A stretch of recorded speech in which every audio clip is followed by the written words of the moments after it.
Okay, so tomorrow, what I think you should be able to know by now. This diagram, I'm not going to expect you to know everything on here. I just wanted to point some of the things out that we have talked about so far.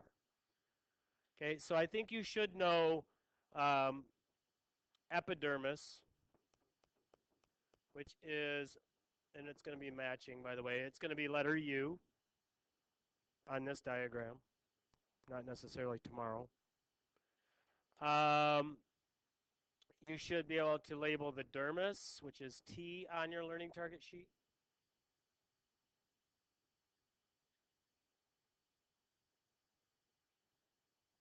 We didn't talk a lot about the openings in the skin, the pores, but letter B is a pore. I think you can get that. It's not too difficult. And hair shaft, we haven't talked about hair yet, but hair shaft, come on. You know what hair is, right? Okay, we did talk about these parts that come up here, letter C. We did talk about dermal papillae.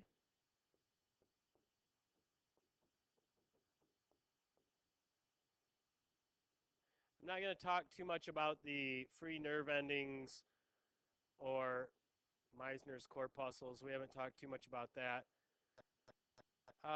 Letter H, we did talk about a little bit. It's a muscle, actually. It's a because this is kind of a cutaway of the skin. So letter H is the erector pili muscle. That's letter H. I also would like you to know that I is pointing at nerve fibers. We did talk a little bit about nerve fibers.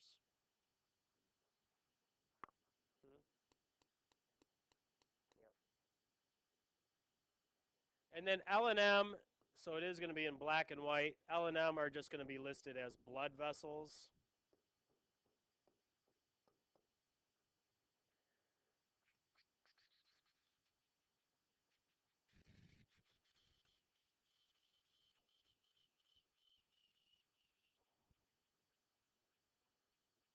Good with that so far?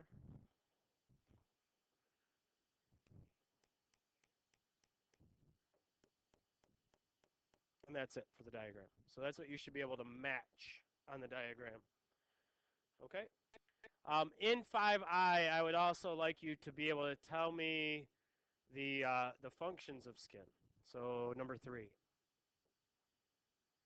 Or integumentary system in general. So do you remember or see on your learning target sheet, what did you put down that the integumentary system does?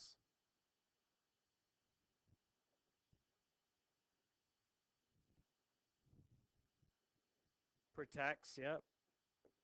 Protects for sure. What else? Maintain temperature.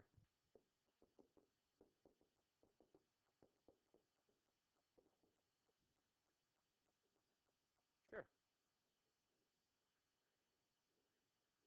Okay, so the nutrient stuff, making nutrients, storing them,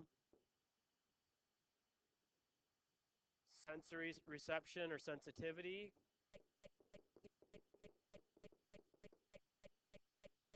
excretion, secretion.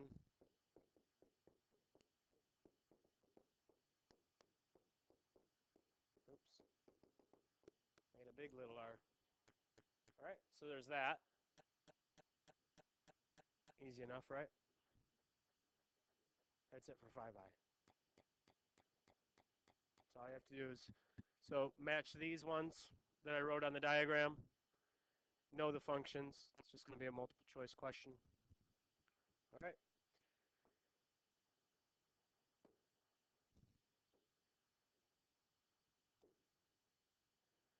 And then on 5-1, we should be able to do the layers of the epidermis from superficial to deep. Although unfortunately on your quiz I said list them from deep to most superficial. Okay, so if you're going from deepest to most superficial, it's going to be the deepest is germinativum, and then we have the spinosum. We We have the granulosum. And we are going to use thick skin, so then it'll go to lucidum, and then the corneum, the outside. You did?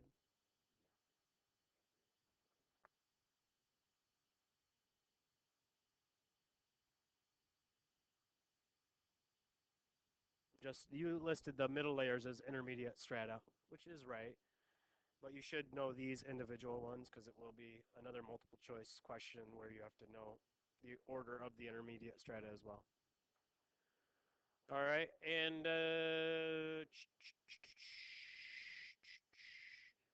you should know, it's not a specific question on here, but we talked about it quite a bit.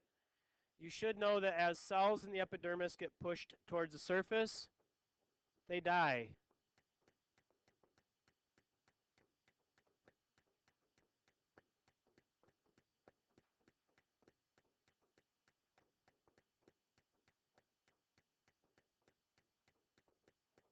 I mean, we could be more specific, like the amount of keratin in the cells. Like, remember, they get packed full of that tough fibrous protein keratin. They, no, that's just a general question for epidermis.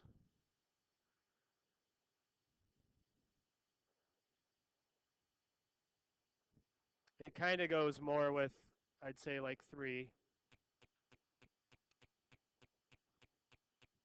But so as they're pushed up, they get packed full of keratin. They also get farther from their nutrient source, which is the dermis.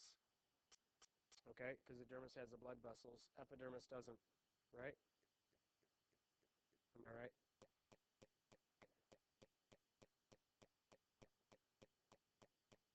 Hmm? I know it's a lot different, isn't it? Um, Number one, person's skin color. By the way, person's color.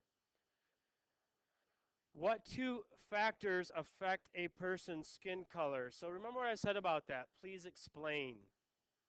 So don't just say epidermal pigmentation and dermal circulation. Like I said before, be able to say something about them. Epidermal pigmentation just means pigments in the epidermis. We have melanin, we have keratin, okay, that gives skin color. Dermal circulation just means circulation of blood in the dermis. That can change, right?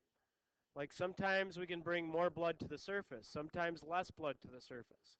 If there's more blood to the surface, the skin's going to appear red. If there's less blood to the surface, we're going to appear pale.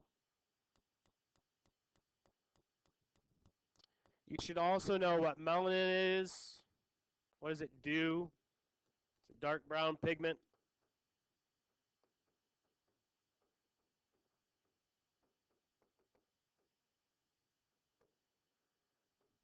And it protects us, really, right? Protects DNA from UV.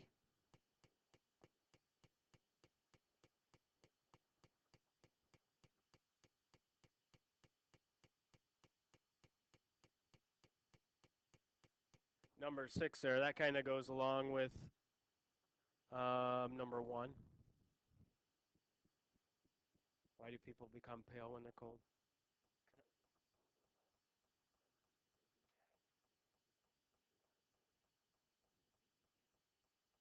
Seems like that would make sense, right? Yep.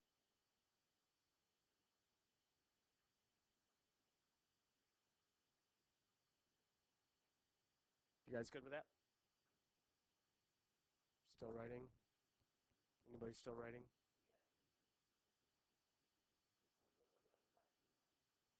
Yep.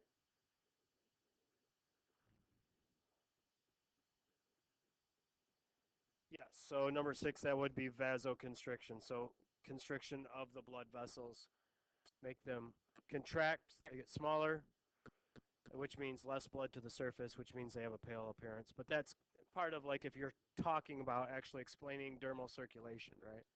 The other one would be vasodilation, where they get bigger, the blood vessels get bigger and allow more blood to come to the surface, and then they have a red appearance. Okay? Good. Good now, Faith Ann? Okay, so now that we have that, 5-3, sun, it's good and bad. really everything from 5.3. I just want you to know that a benefit from sunlight is that with the UV rays stimulates uh, vitamin D production.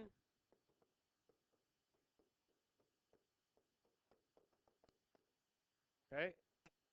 How can it be harmful? Cancer, right? We talked about skin cancer. We should know skin cancer can happen. It's a bad thing. We should know that the most common form is basal cell carcinoma. And we should know that the most dangerous is malignant melanoma.